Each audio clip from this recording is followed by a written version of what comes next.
Hey everybody, this is Ardwulf with another episode of Ardwulf Presents. I am coming to you today from the third and final Guild Wars 2 beta weekend. And as you probably know, this weekend the Sylvari and Asura have been opened up for beta play for the first time. So I'm going to show you character creation, in this case for the Sylvari female. And there'll be other videos for this as well, so check those out if you want to see the other combinations, the Asura or the Sylvari male. So we're going to check female here, and we're going to pick a class. I'll show you all the different fancy-looking armors. The Elementalist stuff looks pretty cool. I mean, all the Elementalist stuff for all the races is kind of a piece with the rest of it. This looks very leafy indeed.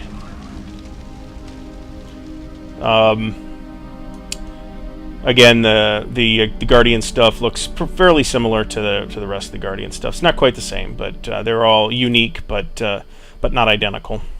I kind of like this Ranger getup. The Necromancer stuff also very leafy.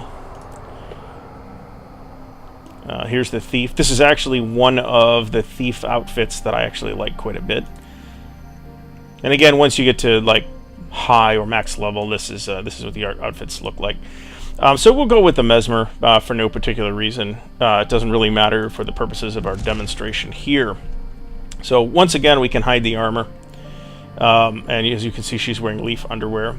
We can also toggle the lighting, which is an interesting addition that if it was around before, I didn't notice it. She's got like a little leaf thong going on. Fantastic. Anyway. So again, we can adjust the height however we like. It doesn't really matter for this particular race. We can also adjust the physique, giving her more or less. This would be one of the less waifish configurations. And the body selection actually kind of affects the skin texture as well. After checking out the very initial stuff for the Sylvari and Asura, I kind of came to the conclusion that this will let us adjust the skin pattern, sometimes very subtly indeed. You know, I haven't gone through the Sylvari female, so I don't even see that this is doing anything. Perhaps this is something we need to chalk up to a beta bug. Anyway, we can also adjust the face. This will adjust the hair in particular, and some of the hairs are actually kind of cool. A lot of it looks like it's made from leaves. This one kind of makes it look like it's kind of made from wood, and then kind of blending into leaves at the back. This one definitely branches. We saw that one in character creation in the class selection screen as it is. Again, another leafy one. There's quite a bit of selection here.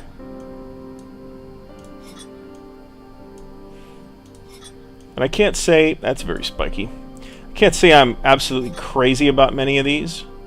There's also Mushroom Hat Lady. For those who might feel left out, don't worry, there's Mushroom Hat Man too. And here's the woody looking one. This is actually the one that I picked for the character that I was playing a little bit during this beta weekend. You can also adjust the skin color.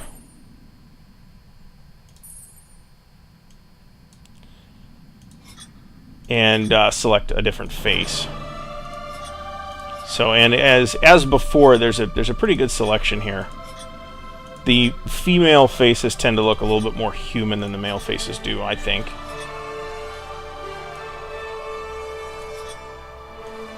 And you can also change the ears somewhat radically in some cases. So these little like stubby things to sort of more elfy ears.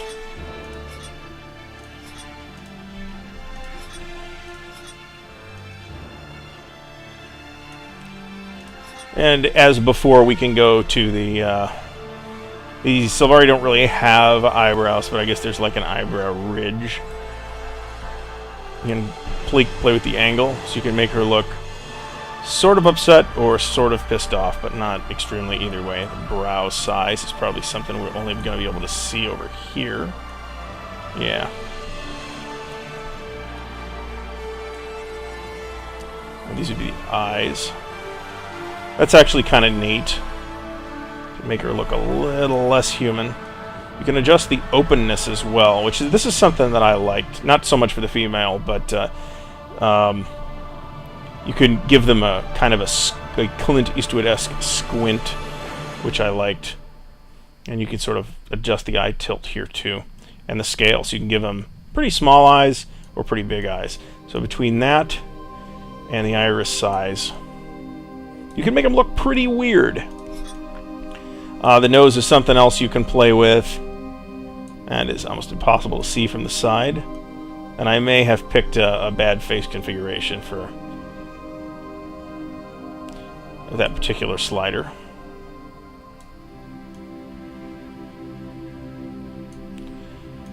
You can also customize the mouth. Not a lot of customization options here. You can give her really pert lips or really wide lips.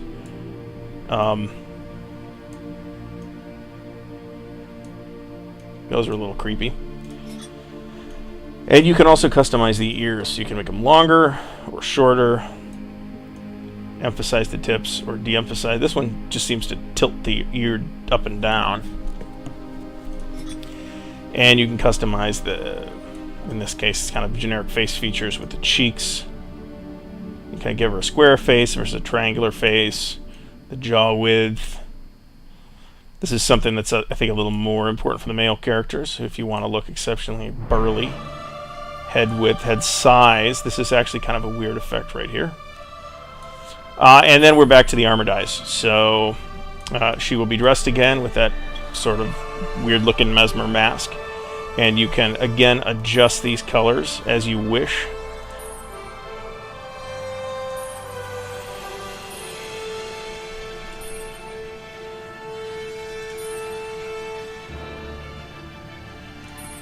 You can adjust the mask as well. So, and I mean, you could probably spend 45 minutes just playing around with this, to be honest about it.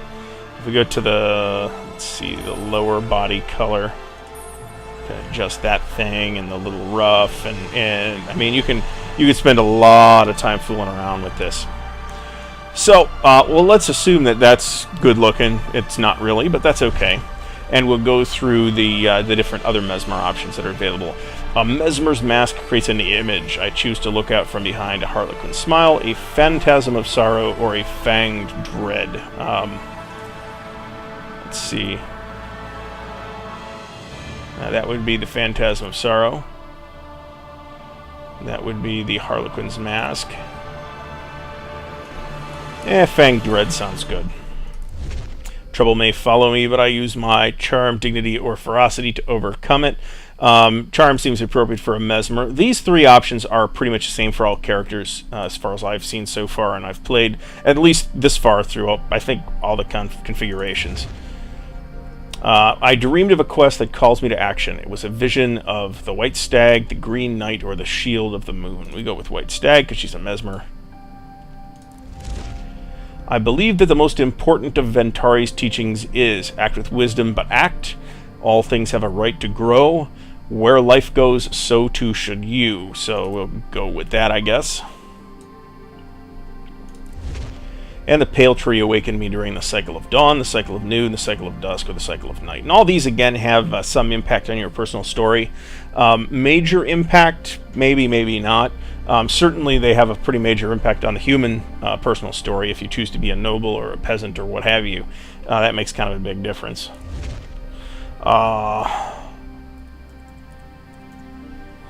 Color Leafy. Leafy, spelled correctly, of course, being already taken. Not terribly surprising, and I will show you the intro cinematic, which recently got released on YouTube, and it's pretty good. I am Sylvari. 25 years ago, my people first appeared in Tyria. The pale tree flowered, and the firstborn awakened. The dream contains my race's memories. We gain awareness here, and then awaken into the world. The dream fills me with knowledge, and is my connection to others. It is my inspiration, my guiding light. While here, I have discovered my purpose, to face evil and destroy it. Even now, I sense my destiny calling me to awaken. My time is soon. Nature and goodness are under siege. All life hangs in the balance. If Tyria is to survive, it will need us. If we fail, the dream will be consumed by nightmare, and Tyria will wither and die.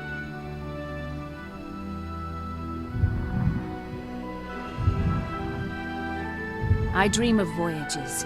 The voices of my people whisper to me, far-off places and mysterious shores.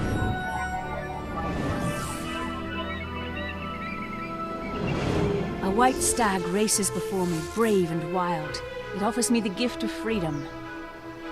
The dream hints at my future. There are distant lands and dangerous challenges, but also I see my home. A grove with a white tree and friends who will stand by me when I need them. My honor dictates that I help those who are lost and alone. I am their protector. I hear my name in the wind, and I feel the call of my future. And yet, I sense darkness approaching. Something intrudes upon the dream. It blocks the path to my awakening. Before I can enter the world, I must first face this evil and vanquish it. I'm summoned by the dream.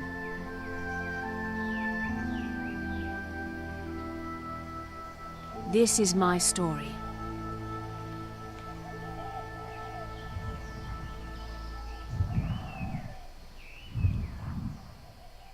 Okay, so a little bit sappy, but well done.